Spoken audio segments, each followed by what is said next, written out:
Welcome back to the Angry Man Podcast with Jason and Greg. So, Jay, this past weekend, Pitbull Cruz was successful in defeating Rolly Romero. It was good, Jay, to see Rolly Romero in terms of getting on his, I believe it was his Instagram live, his Instagram. I can't remember if it was Instagram or Twitter, but Instagram. basically showing it was Instagram. So Yeah. showing some level of being a good sport, Jay. I mean, his loss against Gervonta Davis, in my estimation, he was a spoiled sport. And Yeah. although he was a little bit better in his response to his loss to Pitbull Cruz, um, it wasn't much better. But he did go on his social media and express, gratitude for the opportunity to have the fight, and did ensure us that he'd come back stronger than ever. Now, when you think about Pitbull Cruz, Jay, I feel personally that he's going to be an attractive option, rather, for most people or most boxers at 140 pounds. When you think about the Matiases of the world, the Devin Haneys, the Teofimo Lopezes, the Ryan Garcias, he's an attractive option because I believe personally that most of them feel that they can beat Pitbull Cruz. Now, do they believe Pitbull is an easy outing?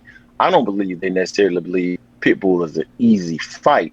Pitbull brings a tough style. He gave Tank a difficult fight. I think a lot of us felt that because Tank had one arm, one hand, that did hinder Tank performance to some degree, but still he gave Tank a tough performance. He's a tough opponent, brings a tough style. That Mexican style will just stalk you till you can't walk and eventually try to get you up out of there.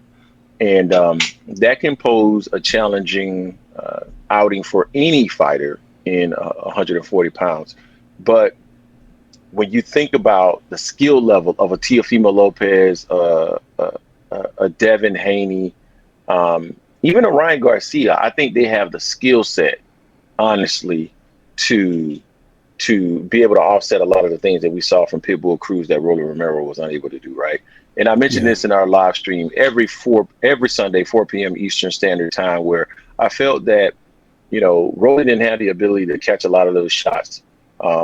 When they got into those close quarters, a fighter like Devin Haney, I think, can catch a lot of those shots, and then pivot out or turn him and get out of that and then start to box from the outside again. And every time Pitbull gets on the inside, I just feel like somebody like Devin or somebody like Tio has the skill to get on the inside, catch a lot of those shots, throw their shots, pivot, turn them, get back, reset, start over, boxing from the outside. And I think those guys have the ability to do that. And because they have the ability to do that, I think they have the ability to win those fights or win a fight against Pitbull Cruz. So I believe Pitbull will be an attractive option for those guys to have the opportunity to unify. I heard Devin Haney recently say that he will be interested in unifying and becoming undisputed at 140 pounds. He did mention Matias's name. I believe that Pitbull Cruz will probably go to the top of his list now that he has a title, just because I believe he's just a more attractive option than somebody like Matias. But Jay, what's your thoughts on that? Pitbull Cruz probably going to the top of the list for the likes of Ryan Garcia, Teofimo Lopez, Devin Haney. What's your thoughts on that? Yeah, I mean, he's definitely ascending and gotten more popular. His style is very fan friendly. He reminds me of like a Maidana a little bit. He has the Mexican following for sure. I mean, he did something that a lot of people wanted him to do, and that was kind of shut up the loudmouth, which was Rolly Romero. A lot of people want that. Rolly played a great job, did a great job being the heel. I give him credit on that. We need a Rolly Romero in boxing, regardless of his talent level. To your point, Rolly was surprised. He was humbled. His IG post was like very mature. I wasn't expecting that from Rolly at all.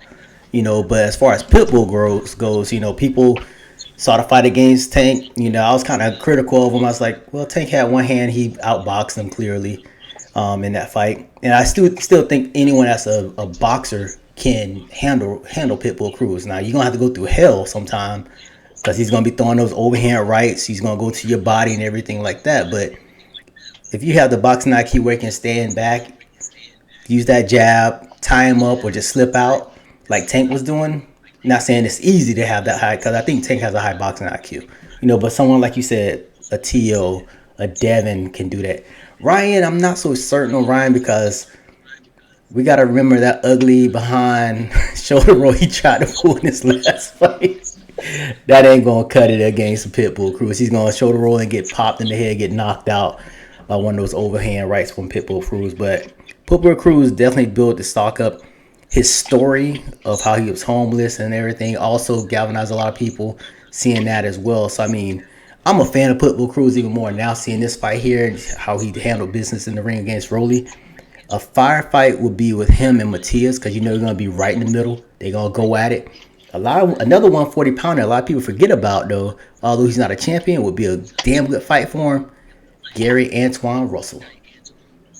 Yeah, I That'd knew be you a were going good there. fight too. Cause I want Gary to get his just due. I need to see my man in the ring again sooner than later. You know, but him versus Pitbull, I think that'd be a good fight. But Pitbull has definitely ascended to the top. You know, after Ryan Haney fight is over, whoever wins that, that might be an option for him. You know, I don't know about Tio because Tio seems like he's taking a different route now. You know, he had a lot of names on the on his list that he could have fought. Is next, and he's fighting Steven Klajic, something like that, out of nowhere. You know, so I don't know if Tio wants those type of problems with that as well. I think Pitbull might have Tio thinking, wondering, says, "Do I still got it?" If he catching one of them overhand rights, you know. But it'll be an interesting fight. But I think the 140 is really getting interesting now with Pitbull coming up and taking over like that. I also wouldn't mind seeing Pitbull versus the old man Barroso. Ishmael Barroso would be a good fight for him as well because they're gonna be going at it as well. Fan friendly for sure. Yeah, all of those are interesting fights for sure. I'm mostly thinking about though guys that are at at 140 that has belts. And the only reason I put Ryan Garcia in there is because we don't know who's going to have that belt between he and Ryan and Devin Him and Haney. Devin. What belt are they fighting for? I'm sorry, Devin Haney. What belt are they fighting for? Not WBC. Sorry, I'm a little bit distracted. I'm actually trying to record a video at the same time, help my daughter get herself dressed. So fatherly duties, guys. Yes, Sorry about that. WBC. But WBC. But no, I was mostly thinking about guys who are at 140, who have titles, who I believe would be interested in unifying. Devin Haney has already stated that he's interested in Yeah, unifying currently. Lopez is interested in unifying. And then I Ryan don't think so. Garcia, considering Lopez. that he's facing, huh?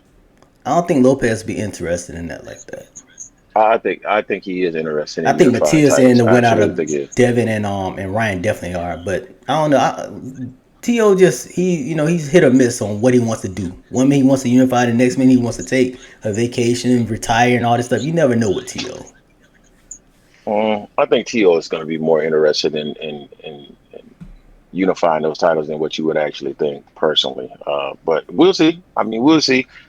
Devin is calling out Matias, or at least saying that people are marketing him as the boogeyman, but in reality, he's not the boogeyman to him. So we'll see if he's actually interested in making that fight, because I don't know how much money is going to actually be in a Matias fight, but it would be an That's the interesting fight thing. between he and Devin Haney. But I just think that Pitbull Cruz would be a more interesting fight for Devin Haney, because when you think about the crowd and the support that Pitbull Cruz was getting in that fight, I was actually a little bit surprised. I Yeah, mean, that crowd was pro Pitbull, and he big had a time. gang of support. Yeah, he had a gang of support in that arena. So they seem to be moving him very well and getting him the support that he needs from the Mexican crowd. So that would be an attractive offer or option. I don't know why I keep wanting to say offer, option for each one of those guys, because of the fan base. I think they'll be able to make at least a decent amount of money. And I Hmm. just think stylistically, they would match up well with him. I think Matias will be a barn burner. I think Tio and Devin have the style and the skills to offset what he does, even though it'll still be a tough fight. And I just think Ryan also has the skills to make it a tough fight for It'd be for interesting for sure. Pitbull Cruz as well. So, and he can make a boatload of money doing it as well. So Yeah. those are my thoughts. I think it'll be an interesting fight. But you guys tell us what you think. Pitbull Cruz moves up the rankings, if you will, in terms of the level of interest that he's going to garner from the major belt holders at 140 pounds. I personally think so. I think he's going to move to the top of the line for a lot of those guys, because I think there's a lot of interest there in terms of his fan support and the dollars that they can make in terms of a Pitbull Cruz fight. So let us know what you think in the comment section. Don't forget to hate, like, comment, and subscribe. This is the Angry Man Podcast, AM Sports Media, and we are Out.